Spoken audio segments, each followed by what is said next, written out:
हमारे चीन और भारत के बीच में आए दिन कुछ घटनाएं होती। हाल ही में आज 9 तारीख को और 19 तारीख को जो घटना हुई थी बड़ी मुझे सुन के बड़ा अच्छा लगा। हमारे कहना ये है, ऐसी तकरार चल रही है तो इस पर सरकार को एक्शन लेना चाहिए। नमस्कार, टॉप स्टोरी में आपका बहुत बहुत स्वागत और मैं हूं सुरेश झा। चाइना के सैनिकों ने भारतीय सेना के साथ जो कुछ किया है उसका पूरा देश में विरोध हो रहा है। हालांकि चीनी सैनिकों की हमारे भारतीय सैनिकों ने अच्छी कुटाई कर दी और वहां से भाग गए। आखिर बार बार हरकत क्यों होती है? तो आज हमने इसी मसले को लेकर दिल्ली की जनता से उनकी राय पूछी। तो आप भी सुनिए दिल्ली की जनता क्या कहती है। मैं आशीष यादव, मैं ये कहना चाह रहा हूँ कि अभी जो हमारे चीन और भारत के बीच में आए दिन कुछ घटनाएं होती। हाल ही में आज 9 तारीख को और 19 तारीख को जो घटना हुई थी बड़ी मुझे सुन के बड़ा अच्छा लगा।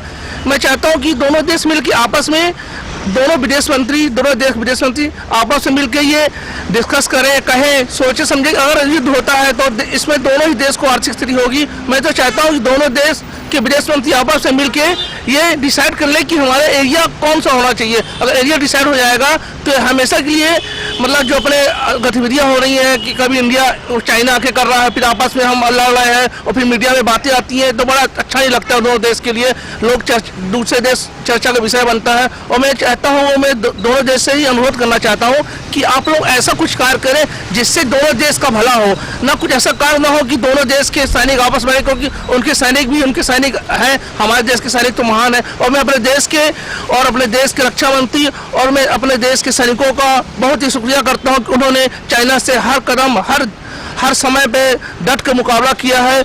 और मैं चाहता हूं कि आगे वैसे करते रहेंगे। और मैं चाहता हूं विदेश मंत्री और आज रक्षा मंत्री जी से कि वो इस बारे में विचार करें, अपने दोनों देश मिलकर ये डिसाइड कर ले कि वहाँ एरिया कौन सा है, जिससे कि हमको कोई क्षति न हो। और जय हिंद जय भारत। मैं देश के सैनिकों और रक्षा मंत्री और भारत सरकार को शुक्रिया करता हूँ कि आप ऐसे ही कदम उठाते रहें, जिससे कि हमारा देश, हमारा सीना गर्व से चौड़ा होता रहे। जय हिंद जय भारत। हमारे कहना ये है, ऐसी तकरार चल रही है तो इस पर सरकार को एक्शन लेना चाहिए।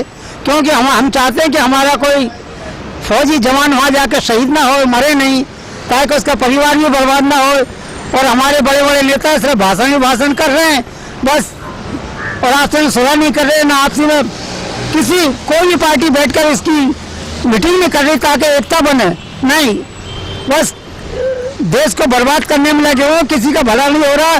गरीब आदमी तो अति से अति मर रहा है और ये अपने भाषणों में लगे पड़े हुए, हमारी पार्टी। मेरा आपसे निवेदन है, क्या बोले कि इनकी बातों में ना है। जो लोग हमको धोखा दे रही है सरकारें, और हमारे जितने जवान बॉर्डर पे उनकी रक्षा की जाए। और जितने भी सारी पार्टियां सारी मदद करें, सरकार को घेरें, ताकि उस पर एक प्रभाव पड़े। ठीक है ना भाई साहब? नाम प्रकाश चौहान है, मैं भारतीय बाल कल्याण प्रदेश महामंत्री हूँ मध्य प्रदेश का। इंडिया और चाइना के बीच में जो ये तकरार चल रही है, हमारी सरकार को बैठ के इस मुद्दे पर बात करनी चाहिए। और जो हमारे देश को खोखला कर रहे हैं जो लोग हैं, उन पर सख्त कार्रवाई करनी चाहिए। और हमारे जो देश में जवान जो शहीद हो रहे हैं, उनके परिवार को देखना चाहिए और उनकी सहायता करनी चाहिए। मैं एक विकलांग व्यक्ति हूँ, जो कि 2004 से मेरा एक अनुकंपा का केस चल रहा है, उस पर आज तक कोई कार्रवाई नहीं की गई है। हाँ, और मैं राजस्थान का रहने वाला हूँ। और मेरा जो है PNT department post and telegraph का मैटर है, जो कि मैं प्रधानमंत्री जी को भी 2-3 बार चिट्ठी दे चुका हूँ। आज तक मुझे कोई संतुष्ट जवाब नहीं मिला। और मैं बेरोजगार हूँ, ना ही मैं कमाने के लायक हूँ। और आज तक मैं अपना जीवन यापन कैसे कर रहा हूँ ये मैं ही जानता हूँ। हमारी सरकार ने आज तक इस पर कोई कार्रवाई नहीं की। कार्रवाई करे और मेरे को संतुष्ट किया जाए और मुझे डिपार्टमेंट में नौकरी दिलवाई जाए। तो सुना आपने दिल्ली वालों ने क्या कहा है। चाइना की तरफ से हर बार भारत में घुसपैठ की कोशिश होती है, कभी अरुणाचल में, कभी कहीं और से। यानी चाइना जो है कभी चुपचाप नहीं बैठता, कभी चैन से नहीं बैठता।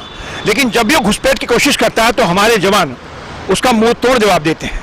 लेकिन कहीं ना कहीं चाइना को समझना चाहिए, उनको अपने दायरे में रहना चाहिए। कहीं ऐसा ना हो कि वक्त ऐसा पड़े कि पूरा देश एक लामबंद हो जाए और चाइना के खिलाफ एक बड़ा अभियान छेड़ दे। कैमरा पर्सन हेमंत के साथ सुरेश झा, टॉप स्टोरी, दिल्ली।